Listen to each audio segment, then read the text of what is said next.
Hello guys and welcome to another Learning Tanks episode. Considering update 1.26 brought us a massive change to crews and crew skills, we'll take an in-depth look into these in today's video. But first things first, let's take a look at how crews have changed in general. The most obvious change is that a crew member is only able to have a total of 6 skills. Each crew member has 9 skills available to them, meaning you will have to choose the 6 most effective ones according to your playstyle or the tank which you are playing. Crew members with multiple specializations, for example a commander also being the radio operator, gives them the ability to choose another 3 skills from their respective specialization. In this example, the 3 skills from the radio operator. These 3 additional skills will train at half the speed of the main 6 skills, meaning your first additional skill will reach 50% effectiveness when your first main skill reaches 100% and so on. This way, we now have a ceiling on how many skills can be put on a crew, instead of just having an infinite grind for skills that were getting pretty much useless past the 6th or 7th skill anyways. Once you reach the maximum of 6 fully trained skills, 50% of the experience earned beyond that will be turned into universal crew books every 100,000 experience earned, meaning you can train new crews for different nations by playing your favorite tank. Now that we've covered the changes that hit the game across the board, let's now take a look at the skills themselves. The new update brought us new skills, old skills got reworked or put together with new ones or other old ones, and some skills which were useless got removed from the game. The crew system overall still follows the same concept of role-specific and crew-wide skills, where each member has skills according to their role, which can be trained by the crew member with the according role, for example commander skills being trained by the commander, and gunner skills by the gunner, and universal skills that can be trained by every member, where the average between the members will be used to calculate its efficiency. Let's start out with the universal skills that can be trained by every member. Overall, they haven't changed at all, and by that I mean Brothers in Arms still increases the crew's efficiency by 5%, meaning it acts like a ventilation towards your crew, being a general increase to your tank's capabilities. Repairs also didn't change and is still an essential skill that should be trained on every crew member. It increases your repair speed, meaning you will only spend roughly half the time repairing a track or another module on your tank. Concealment also didn't change, it still improves your tank's camo rating by up to 80%, meaning it's still very high value on tanks that have decent camouflage ratings, while being irrelevant on tanks with low camo ratings such as a Mouse or an Fe-4005. Previously, firefighting was a universal skill, but with update 1.26 it got moved to be a radio operator specific skill, but we'll cover that later on in the video. But let's see how each role-specific skill has changed throughout this patch, and what I personally would build on each of the crew members. We'll start out with the commander and move along as we go. Recon overall hasn't changed much with the update. The only minor change is that the increased view range with the broken viewport has been slightly increased. It is still one of the strongest skills for the commander, as increasing our view range is still an extremely important thing to do. Emergency is a new skill added to the commander, which gives us a 5% crew efficiency bonus after you've taken damage. This includes in taking damage to your modules, such as tracks or your gun. This skill is pretty interesting as it increases your capabilities in an active engagement for basically all tanks. So far it seems to be extremely high value, as trading and taking damage happens very frequently in the game. Mentor received a massive buff where the experience gain increased to 20%, which was 10% previously, and it also gained the old Jack of all trades skill, giving your commander the ability to replace a knocked out crew member at 65% efficiency, but without the skills. This skill can be used on tanks that won't benefit from the remaining skills as much, meaning you have an easier time farming those universal crew books, while also being strong on a tank that frequently loses its crew members. Coordination is also a new skill. This one gives us increased aiming speed for 15 seconds after you spot an enemy. This is not limited to the first spot, meaning you can use this skill actively throughout the whole battle. Overall, this skill is efficient for tanks that revolve around spotting and ambushing tanks, as well as tanks which like to play around peeking and quickly firing. Sound detection still remains the same, but it now also reduces the effect of stuns applied to you by 10%. Overall, this skill is pretty mediocre in my opinion. The warning might be useful on occasion, but only if you're mobile enough, while the 10% reduction in the stun effect gets mitigated through the reduced medkit cooldown via the next skill. which is practicality. This skill reduces the cooldown of your consumables by 10%, meaning with the changes to these consumables, the large repair kit and first aid kit will have a cooldown of 54 seconds, while the small ones will have a cooldown of 81 seconds. So let's move over to the gunner. Snapshot did not change at all and improves your gun handling when turning your turret by 7.5%. It is still a nice to have as it makes firing quickly a bit more consistent and reduces our chance to miss by a bit. Deadeye still increases your chance to score a critical hit by 3%, but now also affects HE shells. While 3% doesn't sound like much, it is a flat increase, meaning the 27% chance to hit an ammo rack increases to 30%, making things that little bit more consistent. It is very good on tanks with a high fire rate or an autoloader. Designated target still remains the same. It still increases the duration an enemy is spotted for by 2 seconds if you keep them within 10 degrees of your gun angle. This skill also gained the old Eagle Eye skill, which enables you to see an enemy's damaged internal modules, which is a great skill on all tanks that have a reasonable view range and the ability to spot an enemy.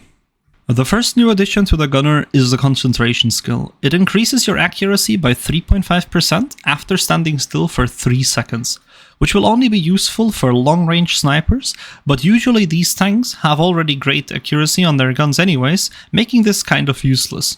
So far, this skill seems to be only viable for RT as these tanks are sitting still anyways, and some tanks with a very passive playstyle and mediocre accuracy.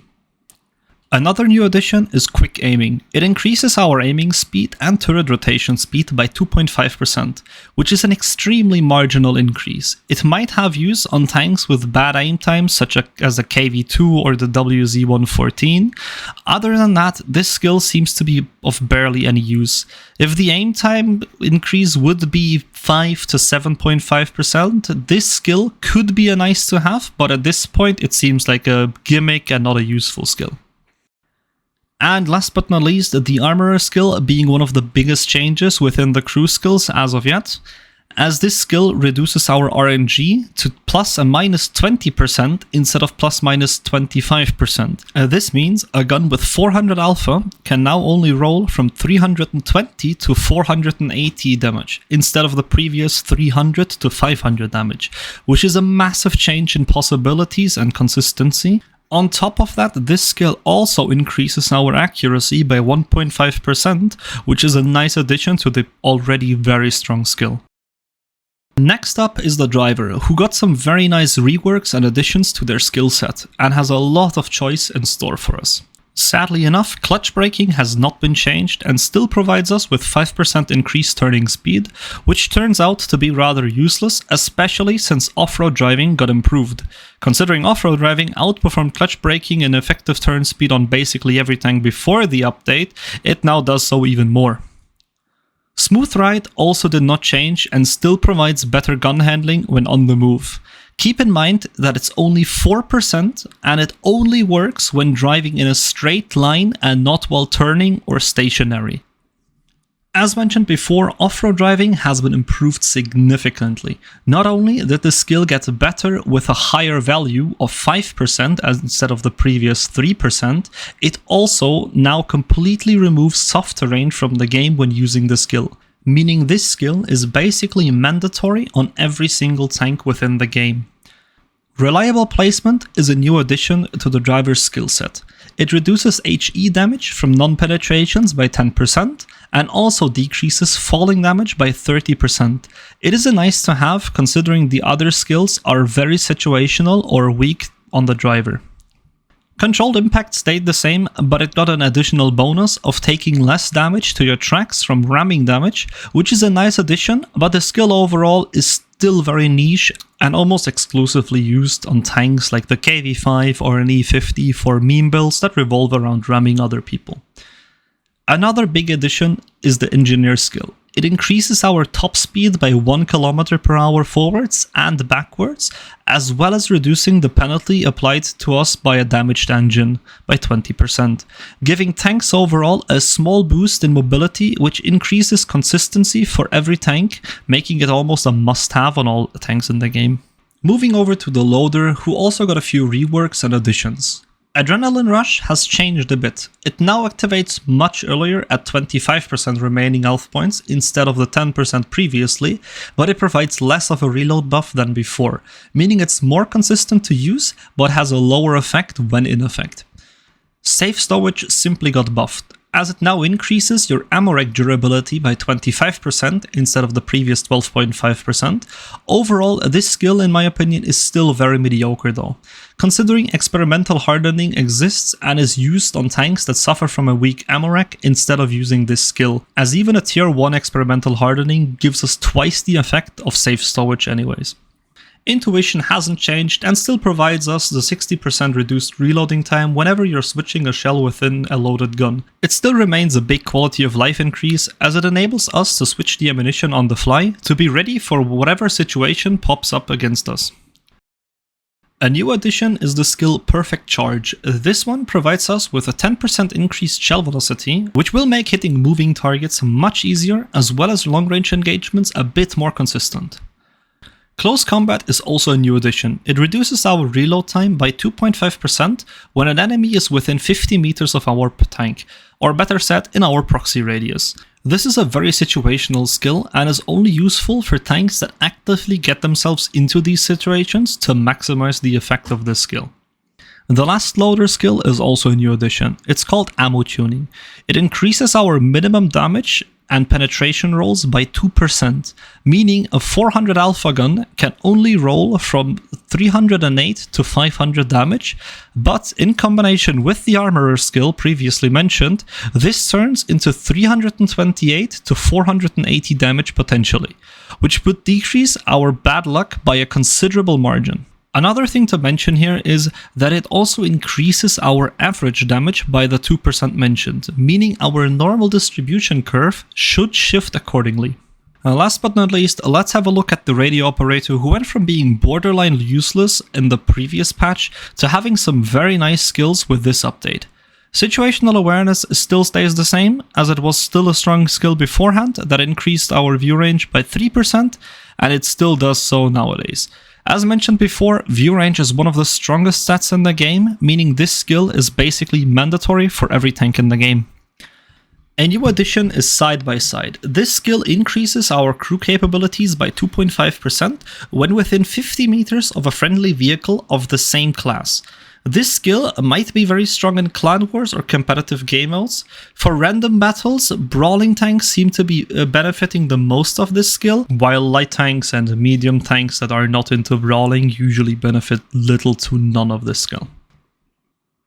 Jamming is also a new addition to the radio operator. This skill decreases the time you are spotted for by 1 second. Keep in mind that this only affects the time after the enemy stopped spotting you, otherwise you will be permanently spotted if the enemy continues to have sight on you. Signal Interception replaces the old Sixth Sense directive for those who remember it.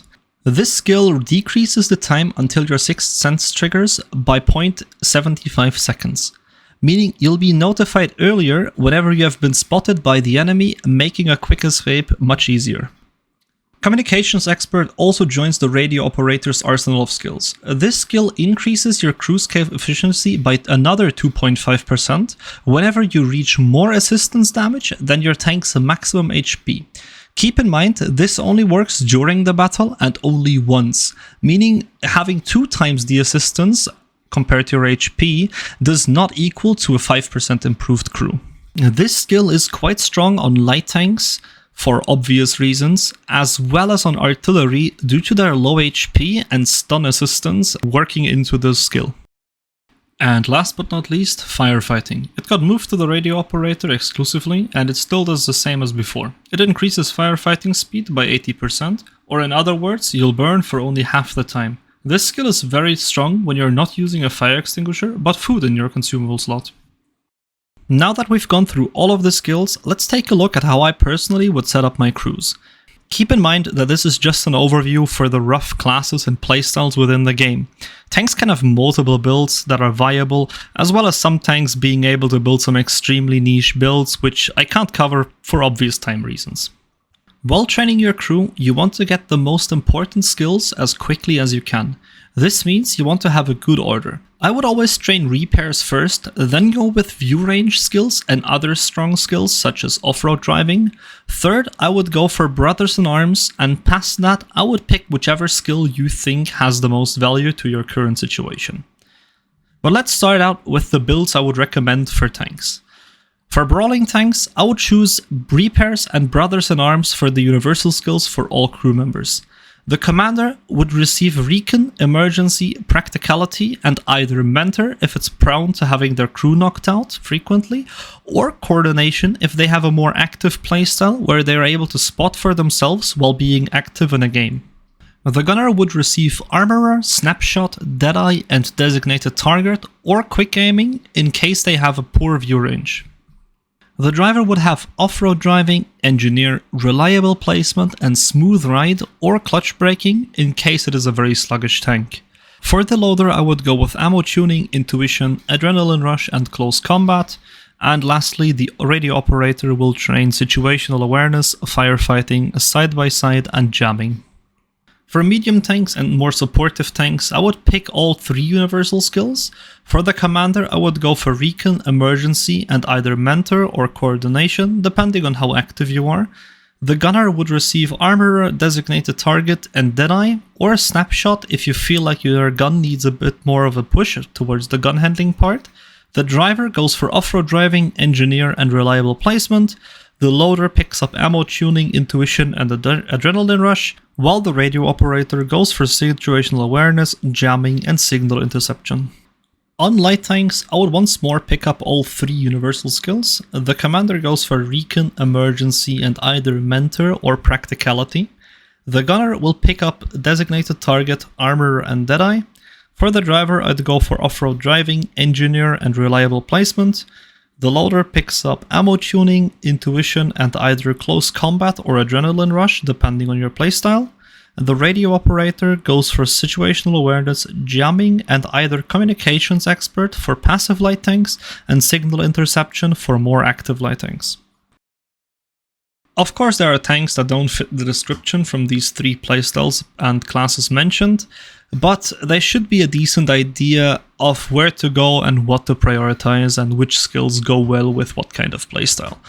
With this update, you have 30 days to reset your crew skills for free, meaning you can try out the builds from my video, modify them, try out something completely different, and go with what suits you best. Otherwise, drop a comment on a tank that you need some ideas for, and I'll help you out as much as I can. Another thing to keep in mind is that all of these skills values can be improved by the use of increasing your crew's efficiency bonus. Be it by using food on your consumable slot, using the brothers in arms skill, which is a crew efficiency increase, mounting in ventilation on your tank, or using another skill that increases this value. This way you can have an even bigger effect on your crew, giving you a bigger edge in battle. And don't forget, whenever a crew member gets knocked out, all of the skills will be inactive for the duration of the crew member being knocked out. Once you patch them up by using a first aid kit, all of these skills will be back in action. So we've covered the entirety of the crew skill system. I really hope you could learn something new and have a better understanding of the strengths and weaknesses of the new system. If you enjoyed the video, leave a like and subscribe to my channel for future in-depth guides, tutorials, and analysis of the game. With that, I would like to thank you for watching and take care.